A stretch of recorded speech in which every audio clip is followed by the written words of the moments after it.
Hey, welcome all to this webinar on Indigeneity in Europe, hosted by the Kionaut Institute for Irish Studies here at the University of Notre Dame, with a big helping hand from our co-host, the Nanovic Institute for European Studies. I'm Sam Fisher. I'm a visiting faculty fellow at the Institute, the Kionaut Institute, and I'm delighted to welcome you today. I'll be your moderator. I'll be starting with some thanks and just a few words of introduction before we turn things over to the panel. Let me begin today by acknowledging the land that we are on, or at least that I am on, tuning in here in South Bend. We acknowledge our presence on the traditional homelands of Native peoples, including the Haudenosaunee, Miamia, Peoria, and particularly the Pokagnik, Wodewoodmik, Pokagon Band of Potawatomi, who have been using this land for education for hundreds of years and continue to do so. Today's panel arises from an ongoing initiative here at the KNI about Ireland and indigeneity. As Indigenous peoples have become more and more important and visible on the international scene, we're asking how Ireland and the Irish fit into that story, whether that's considering how indigeneity helps us to understand Irish experiences, considering policy areas of shared interest to Irish and Indigenous communities, especially in language rights and reclamation, and building collaborations in those areas, and asking what role KNI can play in building mutual and reciprocal relationships of respect between Notre Dame and local Indigenous communities. I've been very grateful for the help and support of those engaged in things Indigenous here on campus, and I'd like to thank them. Big thank you to Native American initiatives, and especially to the many Pokagon people who have been really generous in sharing their knowledge and time and planning projects with me since I've been here. We have a big event on language reclamation coming up in Dowagiac in the spring, so please stay tuned for that. But in the meantime, a big miigwech to all our Pokagon friends. Finally, one more big thank you to our co-host, the Nanovic Institute, and to those who helped make this event possible: Grant Osborne, Keith Sayers, Becca Prince from the Nanovic, Grania McAvoy and Eric Clark Semick from the Kionaut Institute, and Sergio Kerda and the other tech folks from the Kio School. Gormila Magiv. So, indigeneity in Europe. To say the thing out loud, the panel's title might strike some as a contradiction in terms. There's an important sense in which when we say Indigenous peoples, we're talking about a conglomeration of peoples who have suffered colonialism at the hands of a conglomeration of states and peoples we call Europe, but who in the face of that have held on to their own particular ways of being in the world.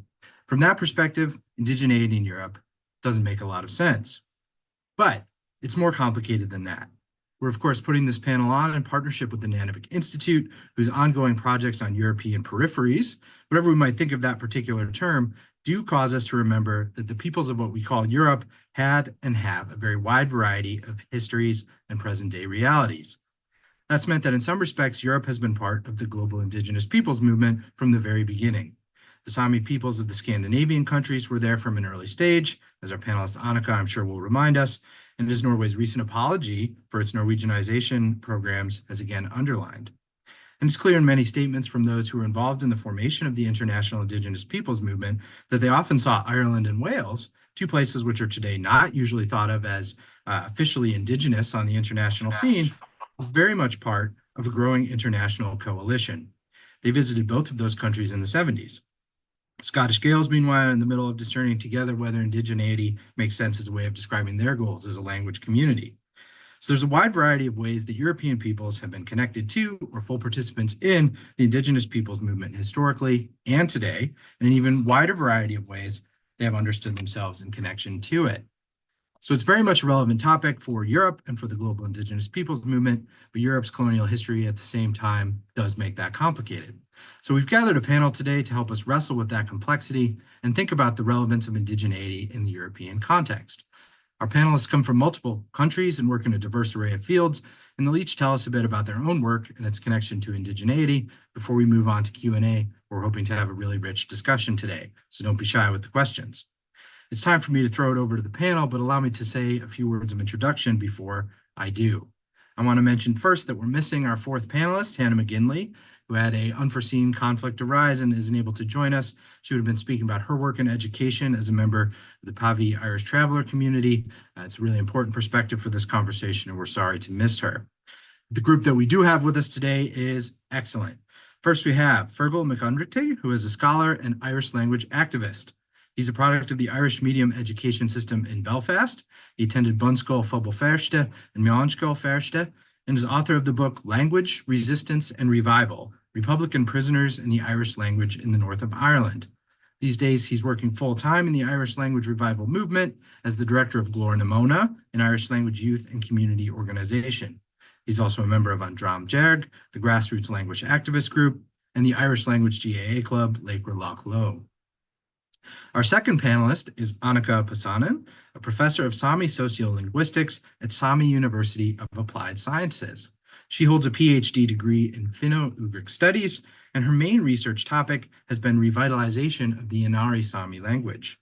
She has both researched and participated in revitalization activities among several indigenous and minority peoples, especially among the Sami and in the Arctic regions of the Russian Federation. She is Finnish, originally from central Finland. She lives in Inari, and she speaks Inari and North Sami languages. Dr. Paul Meachan is a Gael sociolinguist from Glasgow, Scotland. Specializing in colonial lingualism, that is how colonialism and neoliberal ideas affect language, identity, and education, his research focuses on knowledge-bridging approaches for multilingual education and language revitalization. So it's a truly excellent group that we have, and I'm sure you will all join me in welcoming them. I'm going to throw it over to our first speaker today, and that's Fergal, but please join me in welcoming our panelists today. Go ahead, Fergal. Gur maigad Sam agus gur maigad ahandaine san curry and Sean agus mór honor do we live and show my name is Fergal Unmukti, as Sam had said, and basically what I was going to try and do this evening, because we don't have much time, I was more interested in sharing with you maybe to give a wee bit of a theoretical background in terms of the way I have been trying to unpack the idea of decolonization and decoloniality and linking that to contemporary movements that I've been involved in. But he also wanted to show a number of localized, practical, community-based examples, which I think give rise to a deeper conversation about this idea of decoloniality as opposed to decolonization in the formal sense as something that's continuous, continually changing. And in a sense, this overlaps with the work of Twy Smith, Maori activists, who in talking about indigeneity talked about the idea of it being a non-teleological process of becoming, of self-creation and self-determination. In a sense, that captures, I think, what's happened in the Irish context, because what we do at Glór na Móna is we frame our activism within a decolonial lens. So we argue that we can't learn, we can't become, we can't be part of the Irish language movement without framing it in cultural colonization, which again was embodied in imperialism, neo-imperialism, and we try and think that through in terms of the idea of decolonization. Now, the Algerian revolutionary Frantz Fanon spoke about there being three phases to decolonization. He talked about the fight for national culture means in the first instance the fight for the liberation of the nation, the material keystone which makes the building of a culture possible. So for Fanon to be involved in cultural reawakening or in language revival in the context of decolonization can't be separated from the idea of empire. And I argue in my work that that's what happened in Ireland. And Ireland very much fitted this three phases he spoke about. Phase one, that the colonies recognized that they had been obliterated and subjugated. Phase two would be the idea of the national revival or reawakening. If that could be successful enough, that would move to phase three, which would be the fight for national liberation. And I would argue that by the end of the 19th century in Ireland, Ireland had suffered what I would argue was a genocide, also known as a famine, described as a famine. There was enough food in Ireland to feed everybody in Ireland five times over. What there was a great hunger, and in the aftermath of that, just prior to that, we had the imposition of the national school system in Ireland, and for the first time, this formal education process was about inculcating the sense of inferiority in the native Irish. At that stage, the great majority of which were monoglot speakers of Irish. So the legacy of that was by the end of the 19th century, nobody wanted to admit that they could speak the Irish language.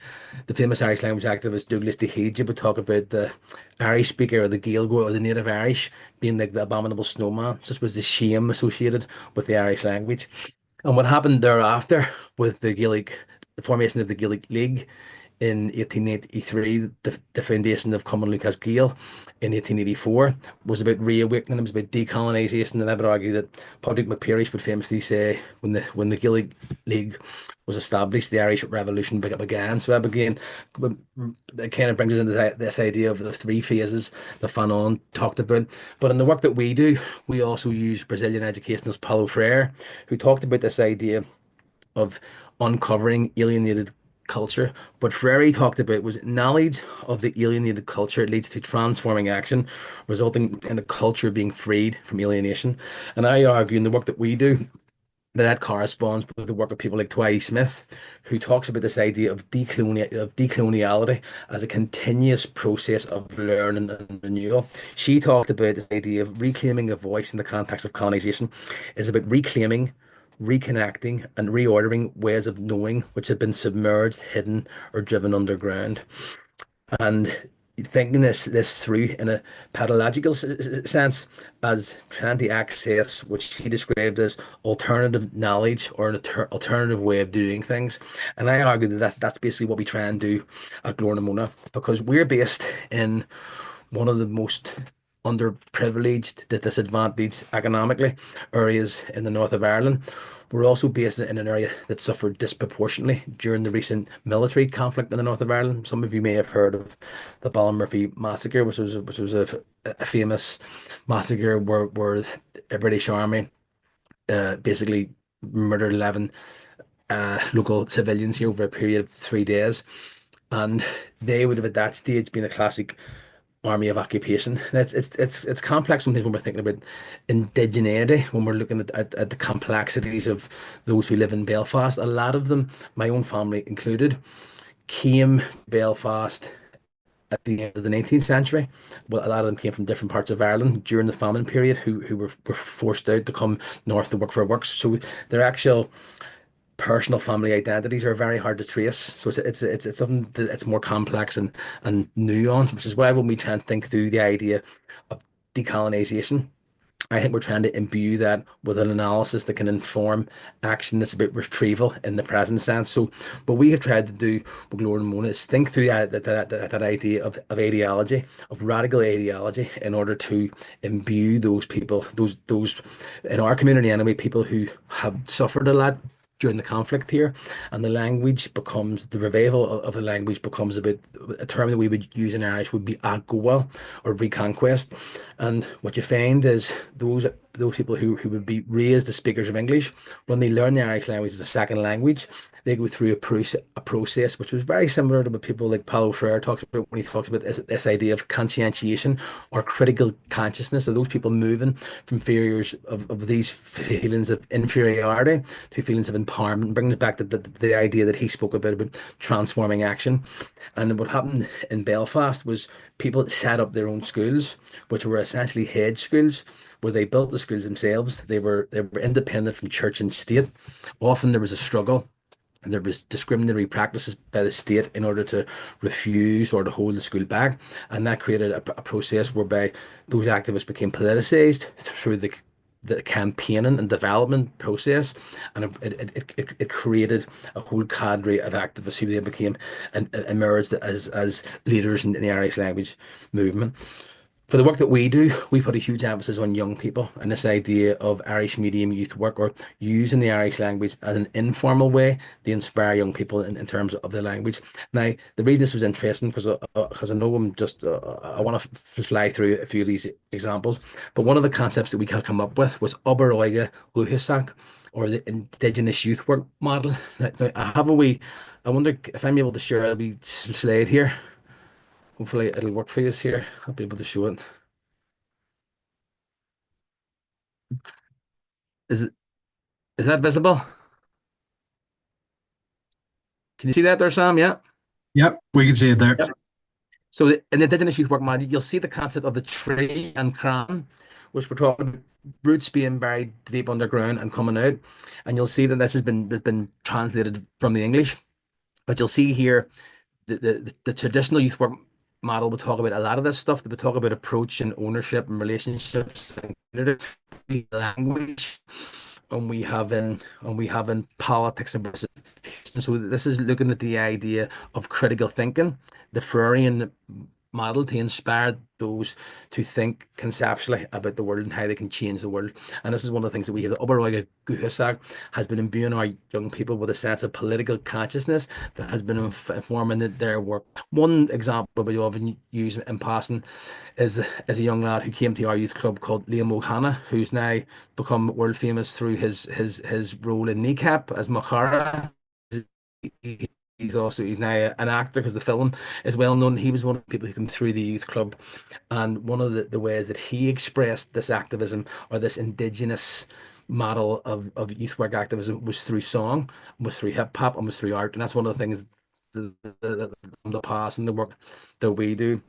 I also wanted to speak briefly about a festival which we organise called Fell in the Gligny Gorma. And again, what we're trying to do here, we're in a working class area, we're trying to use what's native and what's indigenous to link people to this historic past, but to link them to a way which has present day relevance to the place that they live in. So Fell in the Gligny Gorma was launched in 2017.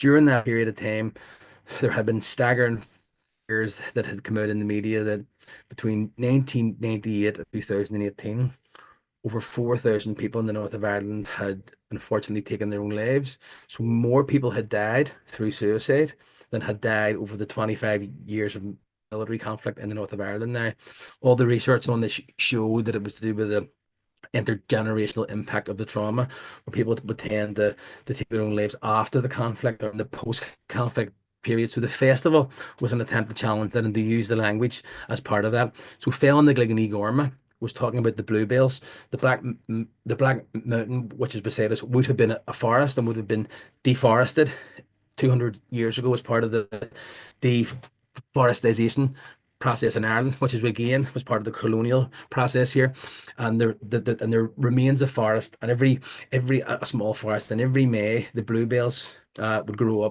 grow on Black Mountain. So the idea of the Bluebell Festival was trying to link to that, and rather Virgo, than say, I have to ask you to bring it in for a landing. Sorry. come on, just to just go hang Gasta. But the reason I was making the point on this is because during the festival last May, we had visitors from the Amazon in Brazil, and what happened was they planted trees at the foot of the mountain, and through that connection, they have invited our young activists to come to the Amazon in February, and the link, which is immediately made, was on Indigeneity, was on the link of language and culture and people and place and land. And this is an ongoing conversation. It has no end point, but it's continued to develop, and we're really fascinated about going to have a final quote to finish on. Sam, you'll be glad to hear.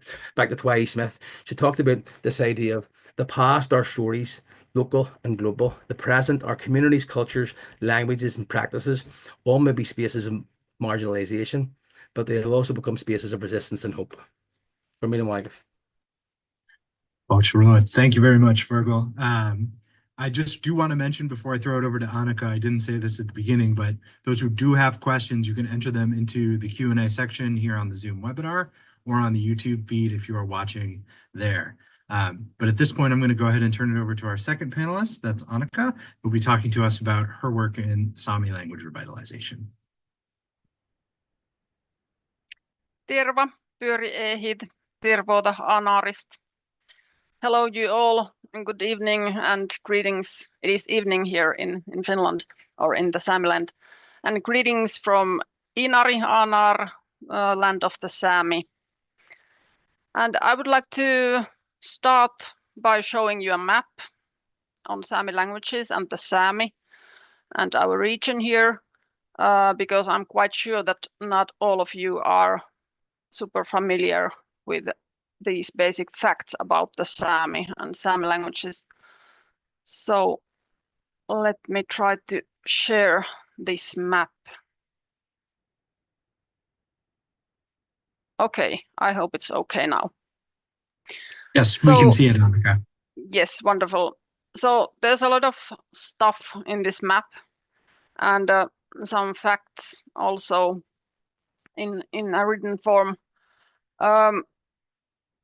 Well, first of all, I'm going to talk about the Sami and Sami languages as a non-Sami person. As Sam already introduced me, I'm a Finn. I speak Finnish as my mother tongue. I've been living here in Inari for a long time. I've learned 2 of the 10 Sami languages spoken nowadays. And I work as a professor of Sami social linguistics in an academic institution called Sami Alaskoula, Sami University of Applied Sciences. And this University of Applied Sciences is located in the place that you can see in the map, Kautakeino or Kautokeino. And I am right now in Inari, which means that I'm officially in Finland and my workplace is officially in Norway. But this territory of the Sami is often called Sápmi, or the land of the Sami, regardless of state borders.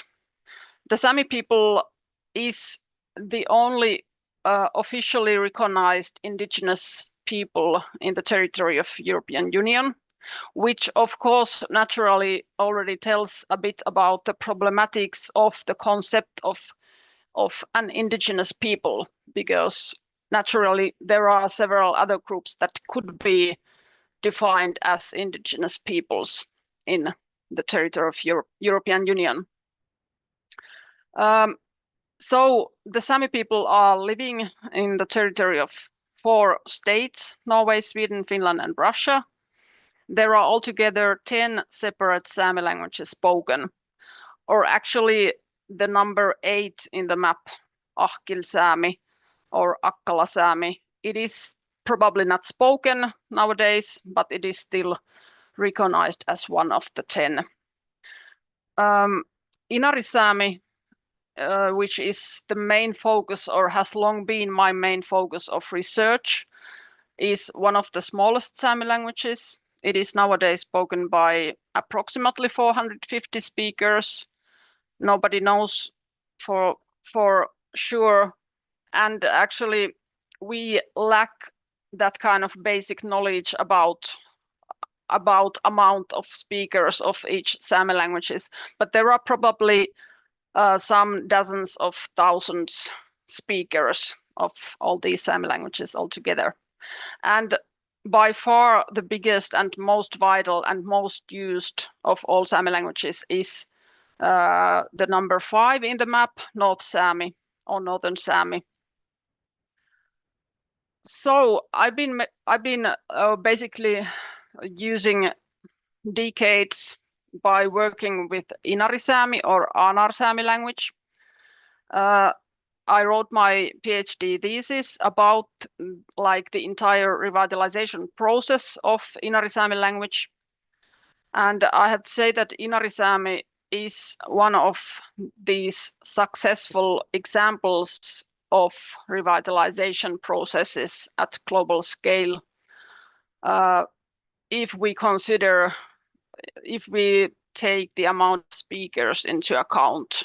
So nowadays there is, for instance, Inari Sami speaking basic education. Inari Sami is used as a medium of education. In basic education, Inari Sami is used in university education. There is a daily media in Inari Sami language. There is, for instance, science fiction written in Inari Sami. There are thousands of Wikipedia articles in the Inari Sami language.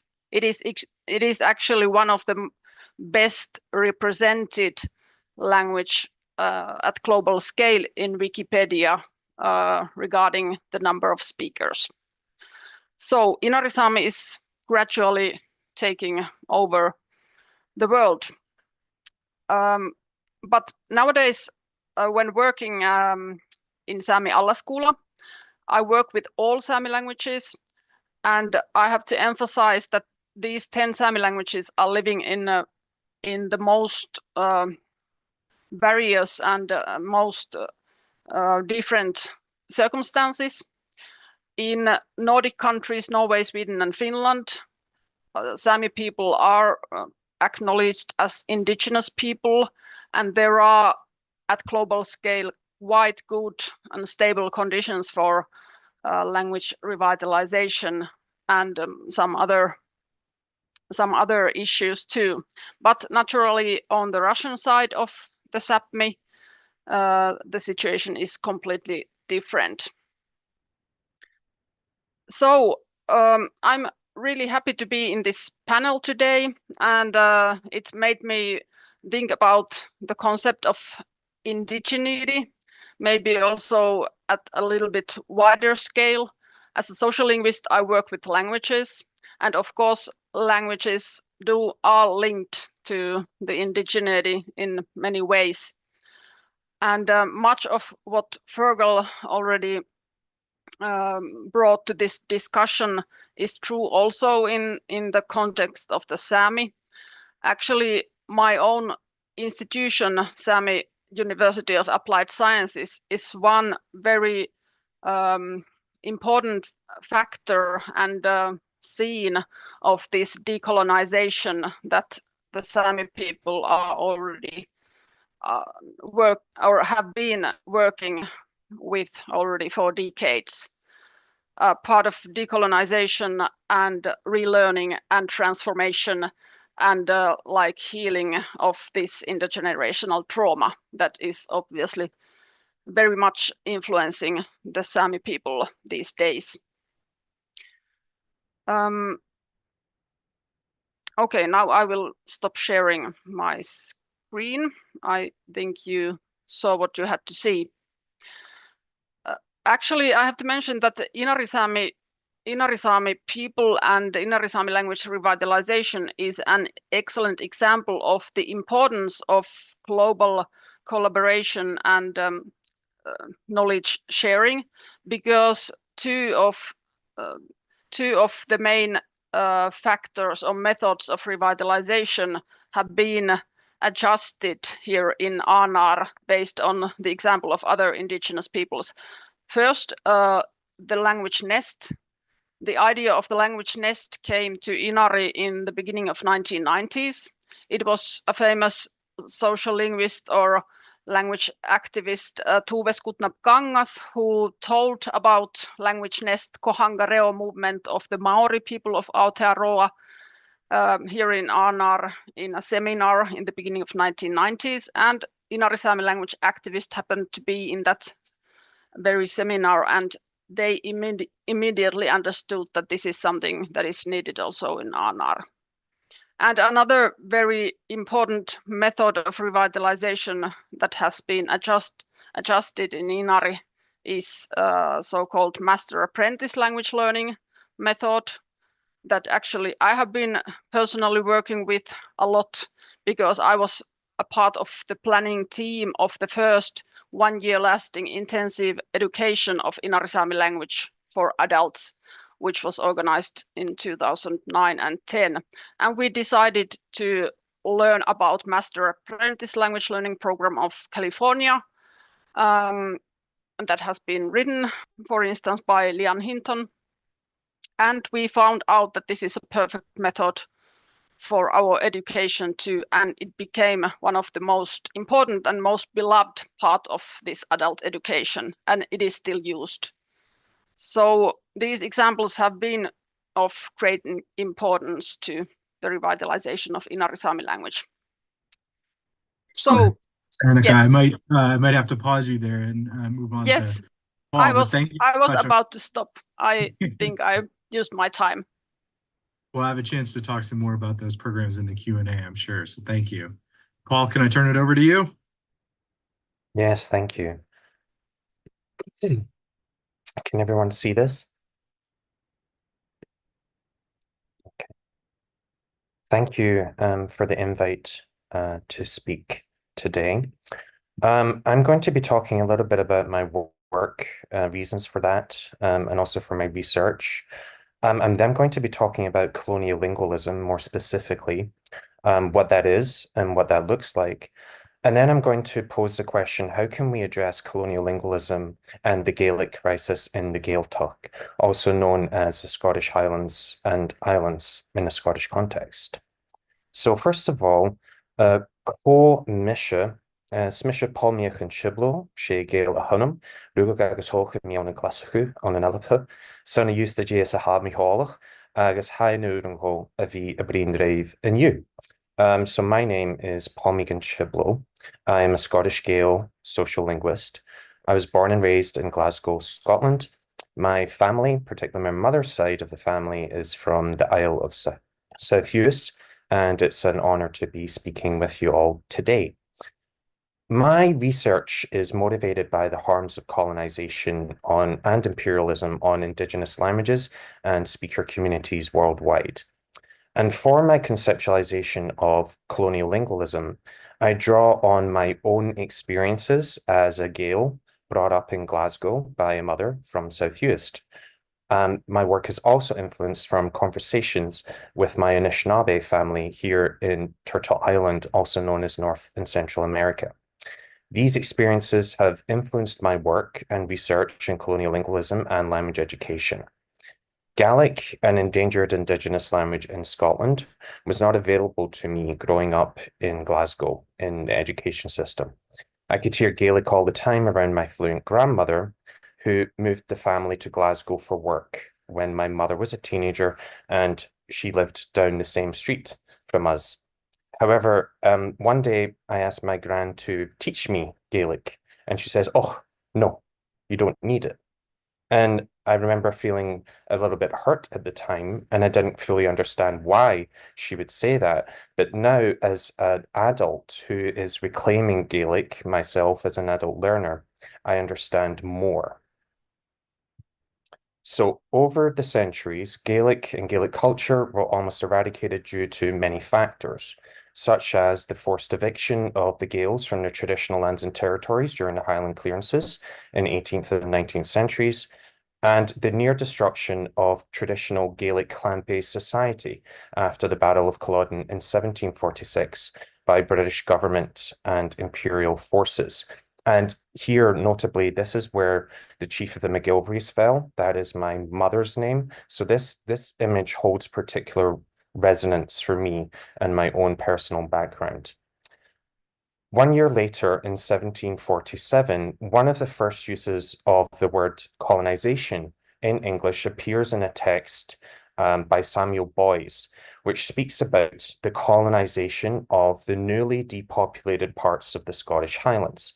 And you can read that yourself as well on the top right, but you can see colonization of the newly depopulated parts of the Highlands by an industrious set of people who, by intermixing with the natives, i.e., the Scottish Highlanders, the Gaels, may teach them the inestimable advantages arising from diligence in commerce once their eyes were opened to official happiness.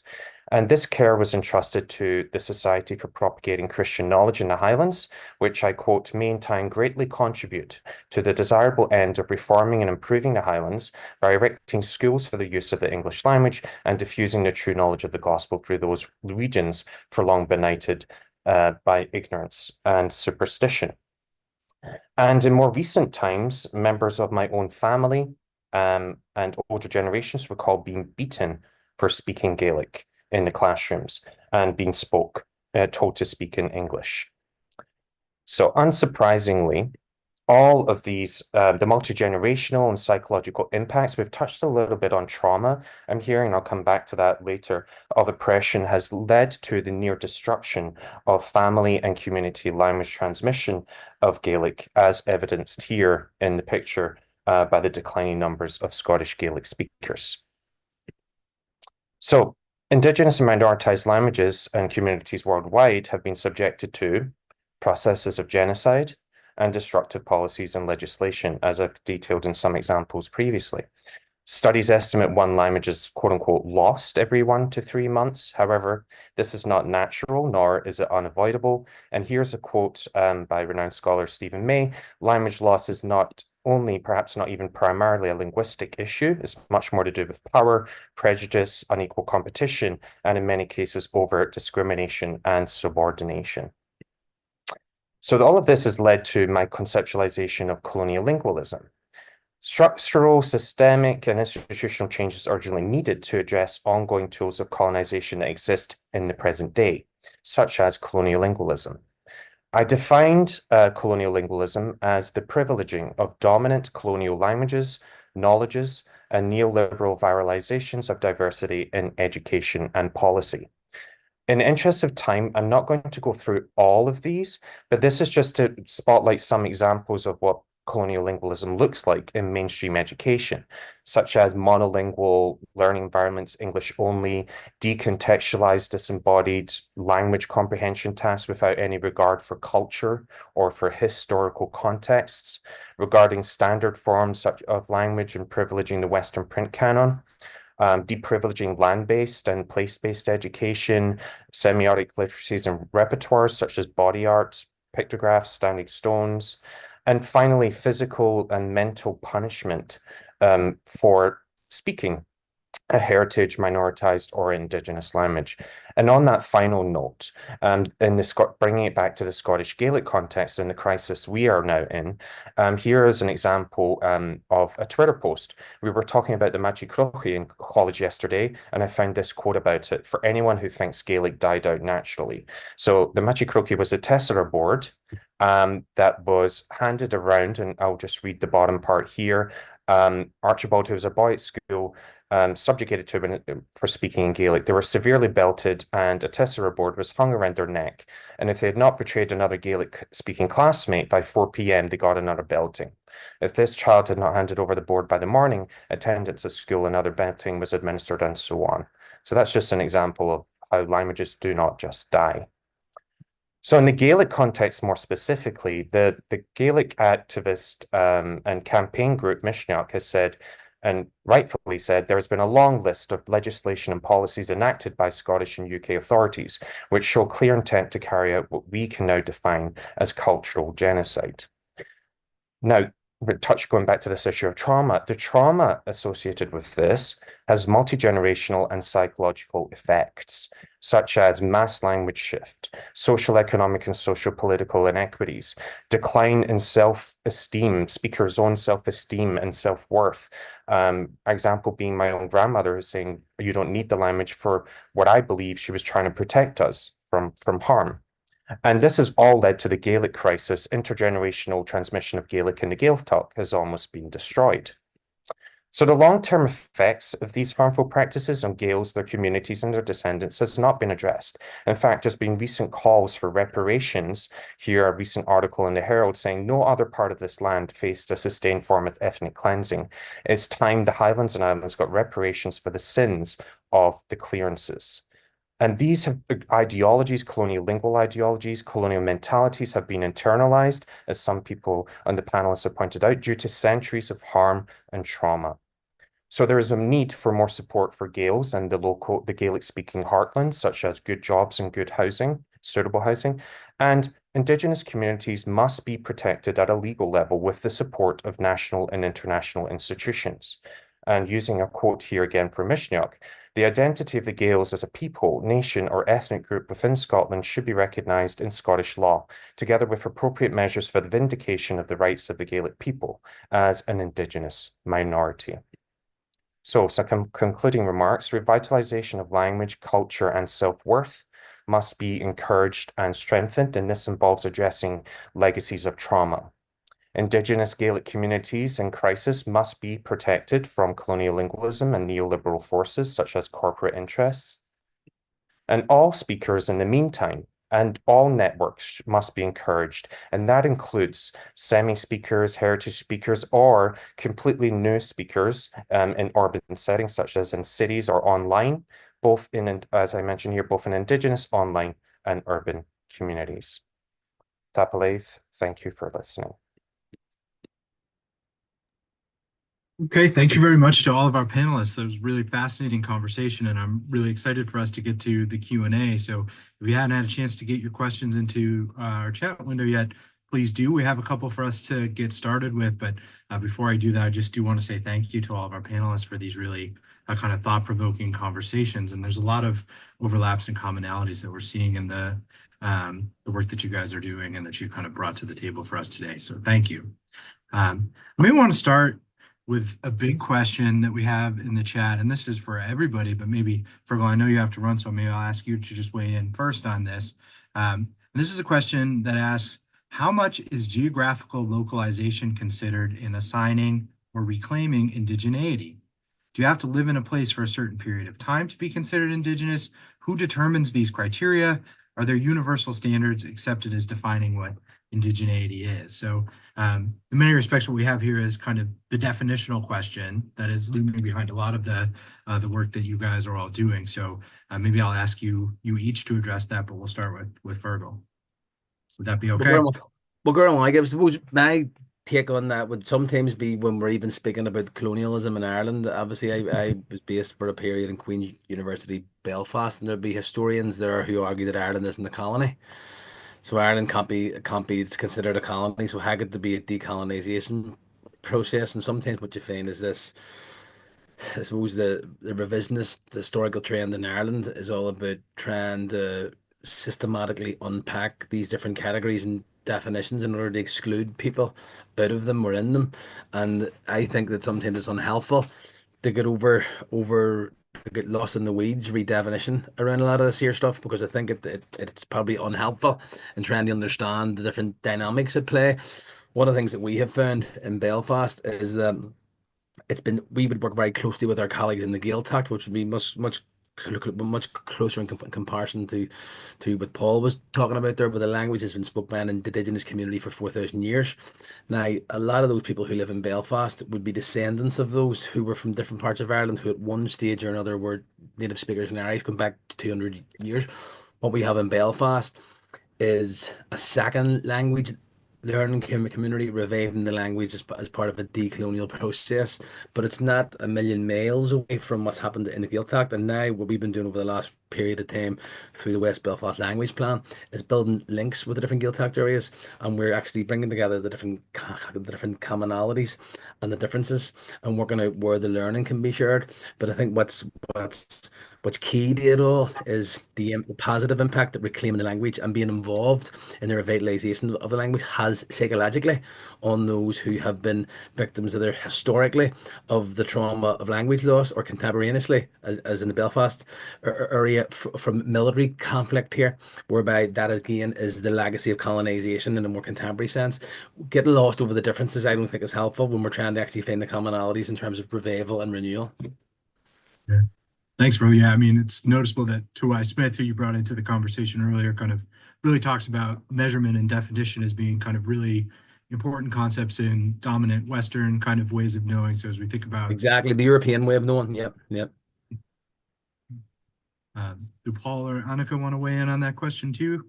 I think, Paul, you popped something into the Q&A chat, but if you wanted to.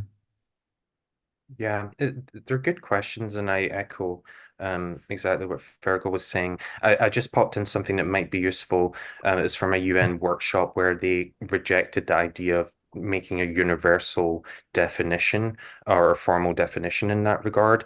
And they also noted as well that there's a common factor here: occupation of ancestral lands, difference from the dominant culture, having culture in general, such as dress, your language, ways of knowing song, language. So all of, in many regards, in that sense, according to the definitions of what would identify Indigenous communities, Gaelic communities tick a lot of those, if we're going to be putting it that way.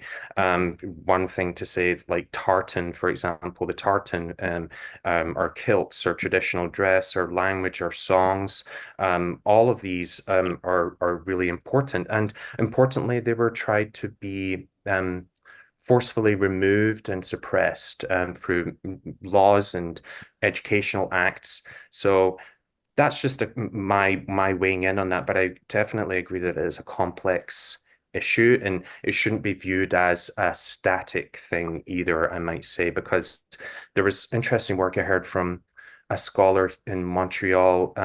Their name was Amanda Lickers Haudenosaunee, and they were talking about indigeneity and settlerhood are not binaries, where, moving to another place, what does that mean? Are we a settler? How do we engage with those lands, and understanding settlerhood and indigeneity and what that might mean in different contexts? So in that regard, it's really putting land in place at the focal point here, and relationships with where they're in.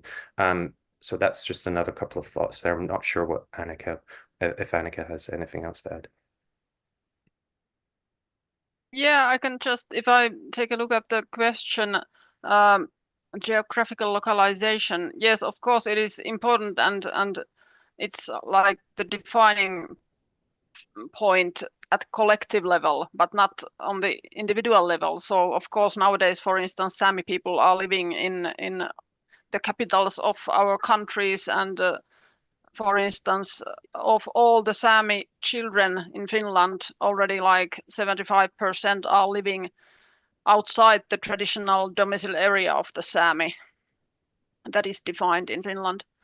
And of course, as we all have already pointed out, this definition is always complex and problematic.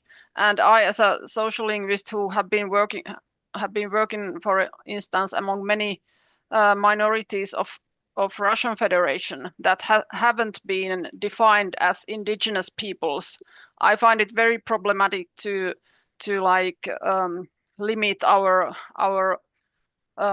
attention on certain politically defined groups and like excluding some others. And for instance, for that reason, it's a bit problematic for me to be so eager on this international decade of indigenous languages, which I naturally support and see as an important opportunity, but it like simply excludes so many other groups that should be included in this work.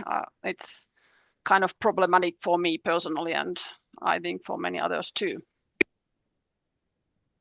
Thanks, Annika. Another big question for the group here is about language and power in terms of environment and climate change. So obviously, a lot of the discourse around why it's so important for us to pay attention to Indigenous languages in particular is because there's this implication around sustainability, ways of living, and relationship with lands.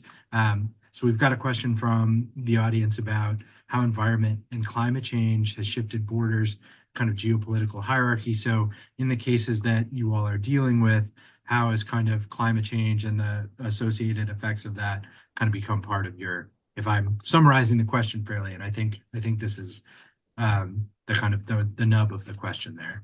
So maybe if you guys would like to weigh in on that question for us. I'm happy to come in there. There's some just interestingly, I never had time to cover it during the conversation earlier, but one of the things that we've been trying to think through over the last maybe 5 or 6 years or so is how we systemically link the idea of language reconquest and language revitalization to the urgent question of climate collapse. And there's a scholar in Ireland who wrote a book recently. His name escapes me, but it's Irish Language and Ecology. He's based in Cronin, yeah. Yes. And we had Michael up last August, and he spoke in Glowing and Mona. His podcast is actually available on our website because we recorded it. And interestingly, what he was saying is when the Irish government released its 125-page policy paper on climate change about 5 years ago, the Irish language wasn't mentioned once, not once in the entire 135 pages, and he was using this as an example of the impact of colonization on the governments, on successive governments in Ireland. And what he was saying was we can't think through the idea of claiming back land and the idea of saving our climate without linking it completely and utterly to the idea of language and landscape, because they're one. You know what I mean? Even going back to the Ordnance Survey mapping of Ireland in the 1830s, when Ireland was mapped essentially by as part of the imperial project, the richness and diversity of the place names and how they link like deeply to the importance of the land. And that's one of the things that we've been trying to do very recently. There's a project we said growing in one called Guardian Football, basically like a community garden that was owned by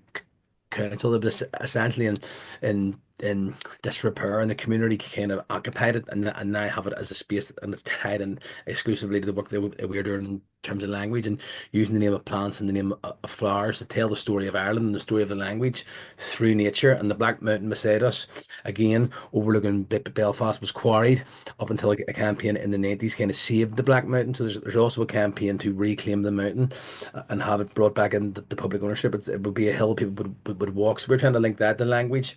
We've just opened a coffee shop, and we've called the coffee shop Anam, which is the Irish for soul. And when we're trying to consciously link that to the idea of how soul and land in Ireland were something that was very, very deeply felt and described. So I think this is an ongoing conversation, and some of the stuff will have a liberal mix of myth and truth, but that is part of the decolonial process as well. That idea of reinvention and renewal to try and find a way to understand it in the contemporary, because people are now thinking deeply about the idea of claiming, and they're also in our community anyway. There's a huge release regarding the language. So it's how we link these together, I think, is something that's really interesting conversation. I'm interested to hear what Paul thinks, because in terms of the Gaeltacht areas, it's something that's already there, because they're on the sea, and again all those places have been deforested and they're now wastelands, but they still have a great affinity through song and through poetry with the language, and that's something that isn't too far away, that it can't be reclaimed. Mhm. Yeah, just weighing in very quickly. Yeah, I would agree. I was thinking of that when you were talking, even the expression Chiras Tanga, land and language, land and tongue, that many of these communities in the Gaeltacht are at the front lines of the climate crisis. Even, for example, South Uist, it's, next to the Atlantic. And yeah, these communities are at the front line. It's all of these issues are connected as well. So sustainability, it makes me think of, there's a text by Daniele Conversi. He talks about exemplary ethical communities. And what he means by that is 90% of Indigenous and local people community lands are in good or moderate condition, demonstrating that these peoples who have lived in their local lands or their Indigenous territories know how to sustainably maintain it. So it's about what is to be lost here if we're losing that knowledge, if communities continue to be displaced for reasons, for example, by second homes. For example, in the Highlands and Islands, there's a lot of issues about holiday homes, the cost of housing, the cost of living. All of these practical realities are forcing people, as it were, out of their home islands and their places to have to go to the bigger cities for work, even though they want to stay at home. And this is particularly applicable for the youth as well. So there's all of these issues, and it's all interconnected. And yeah, it's not about exclusion of anyone. It's about protection, about safeguarding these communities from ongoing harm. In fact, there was a recent song out talking about saying the clearances again, talking about these economic crises, housing crises that are also impacting Gaelic communities. That would be going on in the Irish Gaeltacht as well now too, with Bonu. It's kind of an activist organization working Yep. on cost of housing and The housing issue. Yep. Yeah, exactly. Annika, any thoughts from Samiland? Yes, definitely. As an Arctic indigenous people, the Sami are facing the impacts of climate change. Yes, very much. And it is influencing the way of life and livelihoods and land use of the Sami. And everything influencing land use and livelihoods and opportunities for living here, it is also influencing the language and vitality of the language. And of course, there's a huge geopolitical and economic interest toward the Arctic regions where the Sami are living.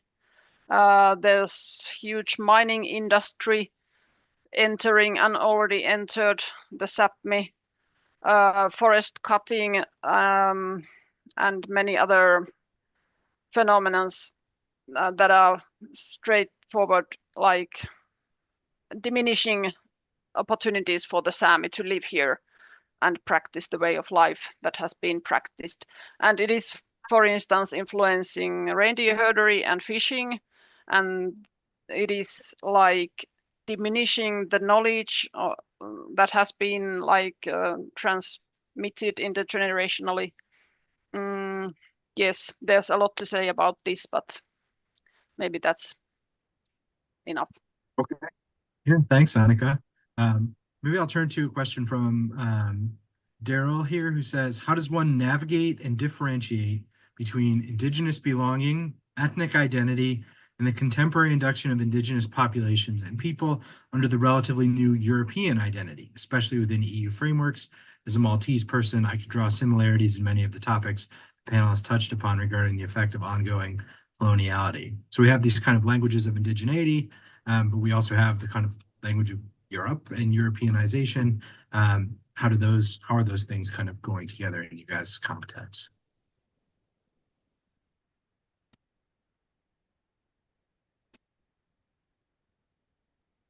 I have to leave. Apologies, Sam. Yes, thank you, Fergal.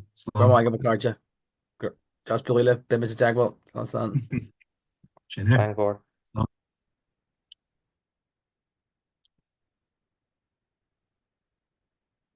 No thoughts on Europe? It's sort of interesting to think about it, Chris. There's a lot of machinery in terms of the European Union for thinking about minority languages. I know that's certainly important in the Irish context in terms of creating employment opportunities for people as translators and things like that. So kind of thinking about that European context, and is often something that I think is kind of pitched against indigeneity. So are there synergies there? Are those ways of thinking about the world that are in opposition to each other? Do you guys have any thoughts on that? Do you see that playing out? Yeah, I already tried to say something, but I was muted. I was just about to say that this is not a simple question, because identity tends not to be a simple question. And for me, as a non-Indigenous, non-Sami person, I obviously cannot say so much about identity of the Sami. I can only say that there are multiple and several and very various identities and ways of expressing Sami identity. I have, for instance, some Sami friends who don't identify Finnish at all. None. They don't feel Finnish. And then there are some other Sami friends who can identify differently in different contexts. They may feel themselves more or less also Finnish or European or anything, depending on the context and the company they are in. But yeah, maybe that's all I have to say about this. Any thoughts on that, Paul? Yeah, it's a good question. It makes me think of Brexit and things like that as well. Speaking of which, the majority of Scotland did not want to leave the EU, but in any case, that's a whole other topic. I think that all of these things can coexist. Just my viewpoint, where we can have plural approaches to identity depending on the context and where we are residing in place. So, for example, I identify as a Gael. I can also identify as a Scottish citizen, as well, a citizen of the country of Scotland, but also residing, or if I were in Europe, part of Europe as well. So it's multi-layered and multi-dimensional. And I think it's escaping those typical traps of binary thinking, where we believe it's a zero-sum game. If you're all in on one, you can't be something else. I don't think that's the case, because our identities are multifaceted. There are many layers of complexities to it, as this panel has illustrated.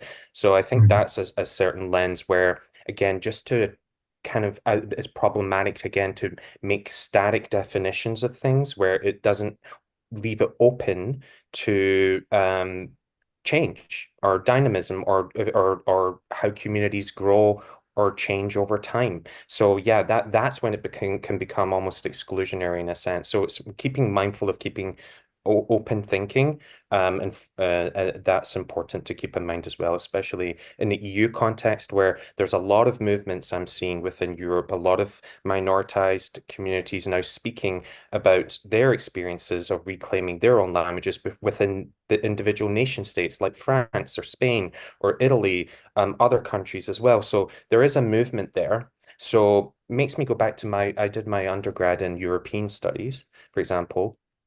And it makes me think of the Europe of regions. What does that look like as well? And what kind of framework could better encompass more ethical and pluralistic nation states?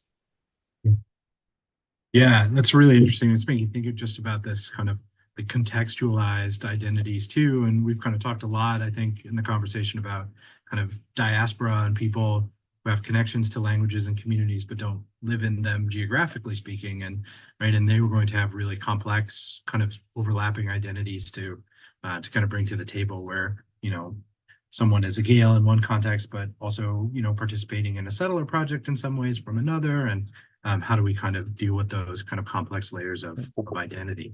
Exactly on that note, and thank you for mentioning that, Sam. It's even in my context, while I identify as a Gael, reclaiming my own language, I now live in Turtle Island, and I'm always very mindful, and it's important to remember that I am not Indigenous to these lands. And Gaelic is an Indigenous language in Scotland, but I'm not Indigenous here. So there's again putting into the importance of context and place. And I think that's important for future discussions of settler colonialism as well, and what that looks like. How do we bridge and see each other going forward? So how do we build solidarity going forward? These are all bigger questions, but I think it fundamentally means being able to see each other and contextualize our experience. I think Annika just answered a question for us that was my next one kind of there, which was about how mutually intelligible different Sami languages are.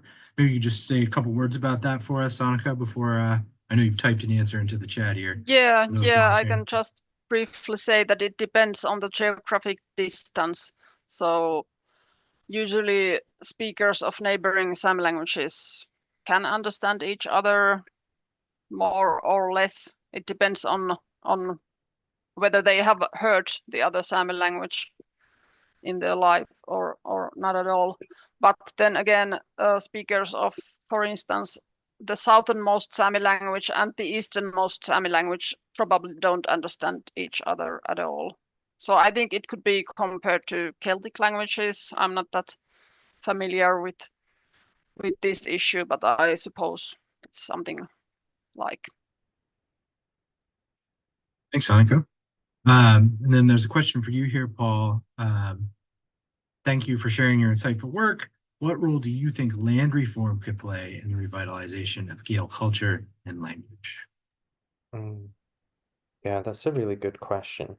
I think any question of land is important when we're talking about revitalization and reclamation of languages. So yeah, land reform is important. One thing I'm thinking about particularly is communities taking back stewardship of their own setting. So for example, the Isle of South Uist, there was a community buyout, for example, and there currently as it stands in Scotland, as far as my knowledge goes, a lot of the land is still under private ownership. And what does it look like when communities, local communities, Indigenous communities are more involved in that and have more power over decision making regarding their own lands?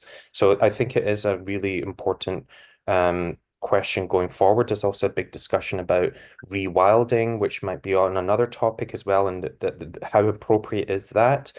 So I would like to see personally more a resurgence of place-based knowledge of how to work your own land depending on what is there. And that knowledge comes from people who have lived there over centuries, if not millennia. So yeah, it's all connected.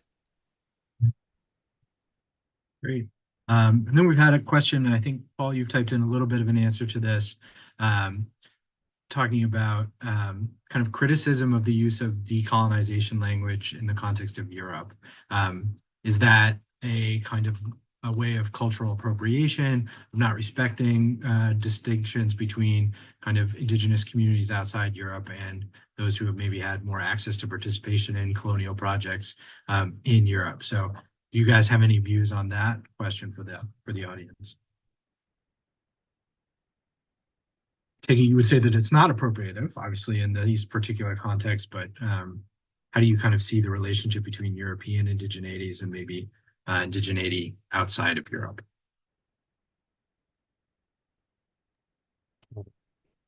Just quickly, I already answered a little bit there, but again, it's about being not doing broad strokes and being very mindful of the context in which we're speaking, and not making sweeping parallels or assuming that all of these experiences are the same. I think that can come off as incredibly dismissive, if not ignorant. So it's about being careful about locating the experience and what exactly you're speaking about and how that situation differs from colonial contexts overseas. So the reason I put in the global north and global south, there have been people writing about this, that the global south exists in the global north in the form of minoritized and indigenous communities and populations who have also been subjected by nation states in which they now reside. So it's complex, but again, it's about locating it specifically. And I think it involves conceptual clarification. What do you mean, generally speaking, by decolonizing? What does that actually look like? What other words could be used to describe what we're talking about here? I think that would help to make it more explicit, differences, and not making it about parallels or similarities, which can be incredibly dismissive to other communities that have undergone, in many cases, more severe and destructive forms of colonization, such as the colonization of Indigenous peoples in Turtle Island. Thanks, Paul. Yeah, I completely agree with that. And Sami people have been collaborating with indigenous peoples around the world for decades. And sometimes I somehow see a risk of applying terminology or rhetorics from for instance, North America, and to be used in the Sami context as such. And I do think, of course, I'm not anyone to give advice in using words, and words are always problematic, and we just have to live with that. But I would be very careful, and also, as Paul says, I would also advise anyone to define the content and context of these terms used, because colonization and decolonization in the context of Native Americans and, for instance, the Sami, it is something very different, even though, of course, there are similarities. So this kind of diversity of indigeneity and diversity of colonized and decolonized processes, it is very important to make visible. Great. Okay, we're down to about 5 minutes, so I'm going to go ahead and claim the last question. And it's a question that I get a lot from students in teaching about endangered languages or minoritized languages. And that's, how can people support communities that are trying to revitalize their languages? One of the questions that comes up a lot is, well, I'm not Sami, I'm not from Scotland, I'm not whatever. How can I be helpful? How can I support communities that are trying to do this? What is my role in that? And it seems like that's an experience you guys have both had to some extent, kind of working in Sami linguistics as a non-Sami person, working in Turtle Island, right? Not being indigenous to that place. So how can people who don't belong to communities kind of participate in language revitalization? What are good ways? What advice would you give to a student who is asking you that question?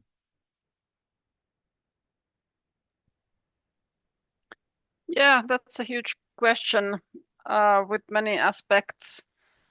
I would begin with recommending that anyone interested in indigenous or minoritized peoples and languages should find out some basic information. And when dealing with a very small communities like the Sami, I would recommend anyone to find first some basic facts by themselves, not, for instance, contacting scholars of Sami University of Applied Sciences by asking whether you would be kind and teach me some basic issues about the Sami.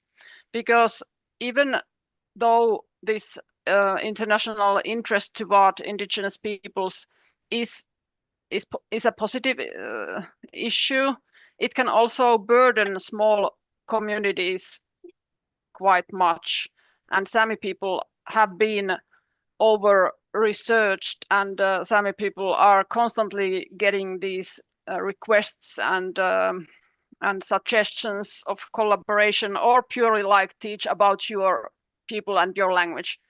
And resources of the Sami are not making this possible. Yeah. So find your own information, find what you need, come to Sapmi, get to know people, listen to them, don't suppose, don't assume anything, listen to them, ask them, tolerate the fact that you are dealing with a language that you don't understand. If you can't live with that, learn the language. It's already a nice step forward. Yeah, and acknowledge the fact that there is so much that you will never understand. That is something that I have done. I have had to understand. There's a whole lot of things that I will never be able to understand about Sami culture and Sami values and Sami way of living and thinking. So that's something for starters. Humility about that. Then Paul, we're down to a minute here, but if you have a couple thoughts, just as Yeah, we no, wrap Annika up. said it perfectly, and just echoing that, having humility, also asking yourself, there's this notion of self-location. Who are you? Where do you come from? Why do you want to do this work? I think these are important questions to reflect on before you enter into doing work, especially with Indigenous or minoritized communities, to be transparent, to build trust with participants, and much like Annika said, to listen. Listening is a huge part of it. Go in, listen, respect, and come without assumptions. I think that's about as good a note to end on as any that we could think of, right? Listening to communities, paying attention to what they're saying about themselves and what they need. So I couldn't think of a more fitting conclusion to the panel. So thank you very much to our panelists, Annika and Paul. And Fergal, of course, had to leave early, but a big thank you to all of you guys for your contributions, and certainly to our audience for being here today. It's been a great pleasure for me to kind of learn from all of you and to benefit from the questions of the audience as well. So I'm sure we'll have an opportunity to keep the conversations going over time, but thank you so much for joining us today. Thank you to the audience, and I hope you all have a lovely day. Thank you. Thank you. More in time. Thank you. Takka. Kiitos.